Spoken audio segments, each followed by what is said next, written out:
Yann, bonjour. Bonjour Christian et bonjour à tous. Et bienvenue pour notre rendez-vous hebdomadaire sur Blog Être Bien. Salut à tous.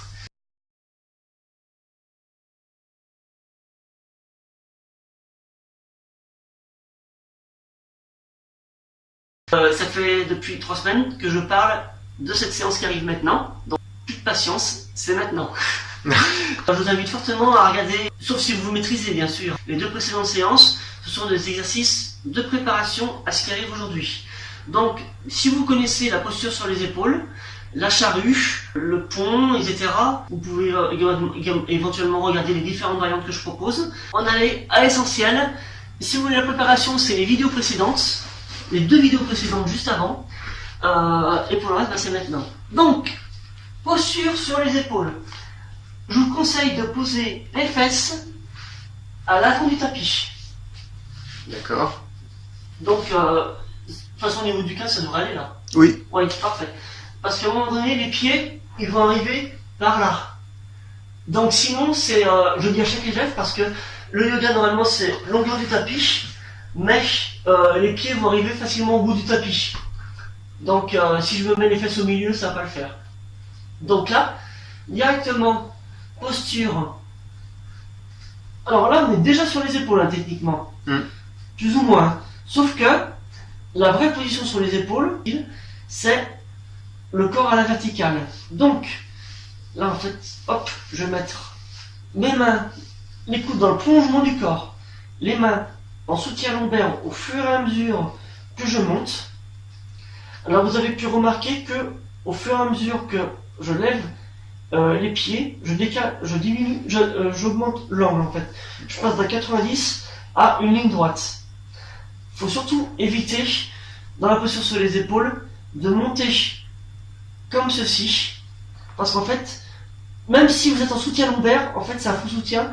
Je vous rappelle que là les lombaires ils tiennent tout ça, c'est très mauvais. Voilà, même moi qui ai des lombaires très musclés et pas très souples, je le sens. Donc pour ceux pour qui ce n'est pas le cas, je vous explique pas le problème. Donc voilà, là, l'idée dans cette position, quand vous y êtes, si vous y arrivez, c'est de relâcher le plus de muscles possible. Un exemple tout simple, les fesses ont tendance à être naturellement contractées. Donc ce que je peux vous conseiller, c'est de les contracter mentalement, en même temps que les jambes, voilà, et ensuite de tout relâcher. Voilà, c'est un truc que vous pouvez faire, comme ça après vous prendrez conscience qu'elles sont contractées, et en relâchant vous allez comprendre la différence. Voilà.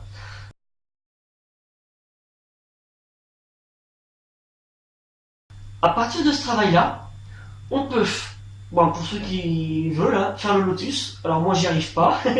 Donc le lotus, l'idée c'est de descendre une jambe comme ceci et de descendre l'autre jambe, le pied qui passe par devant et à ce niveau-là. Donc ça c'est le lotus pour ceux qui y arrivent.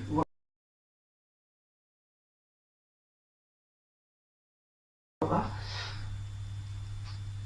Sinon on peut travailler le grand écart. On peut descendre une jambe, voilà, et on laisse faire. Hein. On va pas chercher. Là je force, c'est très très mauvais. Et encore bon, là je suis un peu à chaud. Mais voilà, juste pour dire, laissez pendre et évitez ceci. En revanche, vous pouvez aller chercher derrière avec l'autre, à condition que vous restez tendu ici. Ça travaille toujours l'écartement ici et ici. Oups. Hop, je reprends. Vous inquiétez pas, j'ai un peu l'habitude et je m'en étais un petit peu douté. Donc après, on remonte. Ensuite, l'autre jambe. Voilà. Ensuite, vous pouvez descendre, revenir dans cette position-là.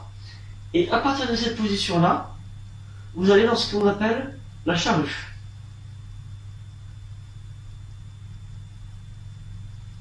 Wow. Voilà. Alors là, ce que vous pouvez faire dans cette position-là, voilà, les jambes doivent rester tendues. Donc il est préférable de rester comme ceci, étendu, plutôt que d'être comme ceci et plié. Voilà.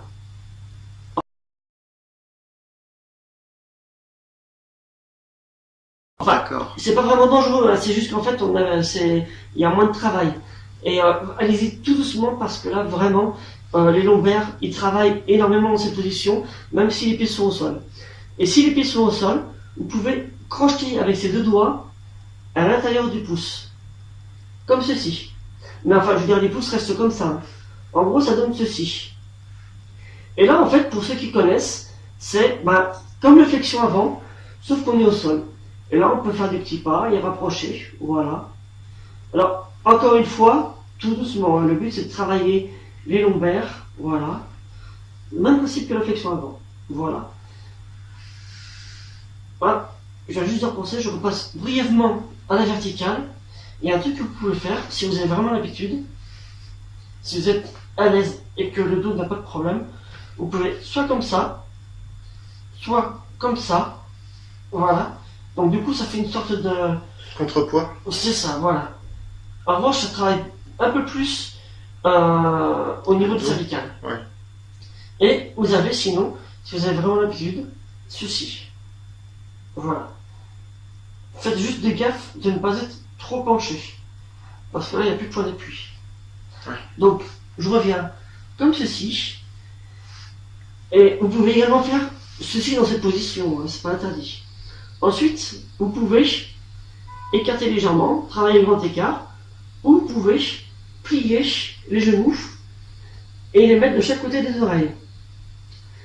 Et si vous posez les genoux au sol ou les pieds au sol, vous pouvez à ce moment-là placer les avant-bras par-dessus sans appuyer. Hein. Le poids des avant-bras en lui-même est suffisant. Et petit à petit, hop, hop, voilà. Et là, bien sûr, si vous ne respirez plus, c'est qu'il y a un problème. Donc n'hésitez pas à revenir en arrière. Voilà, voilà. Et donc là, maintenant, il ne reste plus qu'à ma connaissance deux finalités majeures.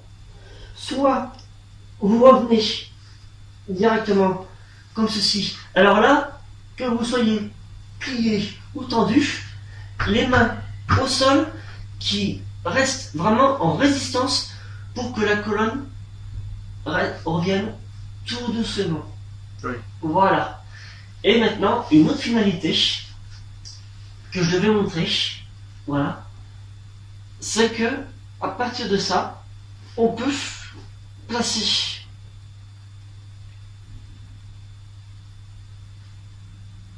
les pouces en soutien lombaire. Et là, on va dans la variante que je n'ai pas montrée la semaine dernière. Alors là, ça demande beaucoup d'expérience. Donc si c'est votre première fois, surtout ne le faites pas. Voilà. Donc là, on revient justement là où je disais que je ne vais pas plus loin la semaine dernière. Et ben c'est ça. Donc la semaine dernière, j'étais comme ceci. Voilà. Précisément. J'étais les deux pieds au sol. Et donc là, en fait, maintenant, c'est l'autre jambe que je vais monter. Et là, on pousse avec la jambe, pied au sol, pour que les pouces soient le moins en soutien possible des lombaires. Voilà. Et la troisième variante, c'est un peu plus compliqué. Là, il faut se rapprocher du bas. Voilà. Si vous avez une scoliose, une kyphose, fortement déconseillé. Hop.